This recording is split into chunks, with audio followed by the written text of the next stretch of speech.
ನಮಸ್ಕಾರ, police news 007ಗೆ ಸ್ವಾಗತ. ಇವತ್ತಿನ ವಿಶೇಷ ಸುದ್ದಿ ಏನಿದೆ ತಿಳಿಯೋಣ ಬನ್ನಿ.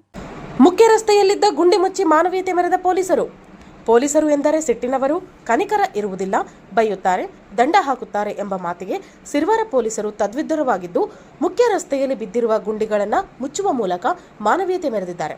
ಸಿರ್ವಾರ ಪಟ್ಟಣದ ಹೊರವಲಯದಲ್ಲಿರುವ ಪ್ರಥಮ ದರ್ಜೆ ಕಾಲೇಜು ಹತ್ತಿರ ಲಿಂಗಸಗೂರು ಮುಖ್ಯ ರಸ್ತೆಯಲ್ಲಿ ಬಿದ್ದಿರುವ ರಸ್ತೆ ಗುಂಡಿಗಳಾಗಿದ್ದವು. ಇದರಿಂದ ವಾಹನ ಸವಾರರಿಗೆ ಈ ಗುಂಡಿಗಳು ಕಾಣದೆ ಪದೇ ಪದೇ ರಸ್ತೆ ಅಪಘಾತಗಳು ಆಗುತ್ತಿರುವುದರಿಂದ ಸಿರ್ವಾರ ಪೊಲೀಸ್ ಠಾಣೆಯ ಸಿಬ್ಬಂದಿಗಳು ಹಾಗೂ ಸ್ಥಳೀಯ ಜನರ ಸಹಾಯದಿಂದ ರಸ್ತೆ ಗುಂಡಿಯನ್ನ ಪೊಲೀಸ್ ಠಾಣಾ ಸಿಬ್ಬಂದಿಗಳಾದ Arun Kumar head constable, Guruswamy head constable, Shivaraj head constable ಮುಚ್ಚಿರುವುದರಿಂದ ಅನೇಕರು ಪೊಲೀಸರ ಕಾರ್ಯಕ್ಕೆ ಮೆಚ್ಚುಗೆ ವ್ಯಕ್ತಪಡಿಸಿದ್ದಾರೆ.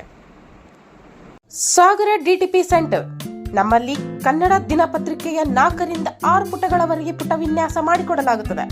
ಕಲ್ಯಾಣ ಕರ್ನಾಟಕ ಭಾಗದ ಸುದ್ದಿ ಹಾಗೂ ಸ್ಥಳೀಯ ಸುದ್ದಿಗಳನ್ನು ಹಾಕಿ ಯಾವುದೇ ಜಿಲ್ಲೆ ಹಾಗೂ ತಾಲೂಕುಗಳ ಪತ್ರಿಕೆಗಳನ್ನು ಅವರು ಜಿಲ್ಲೆಯ ಸುದ್ದಿಗಳನ್ನು ಹಾಕಿ PDF ಮಾಡಿಕೊಡಲಾಗುತ್ತದೆ.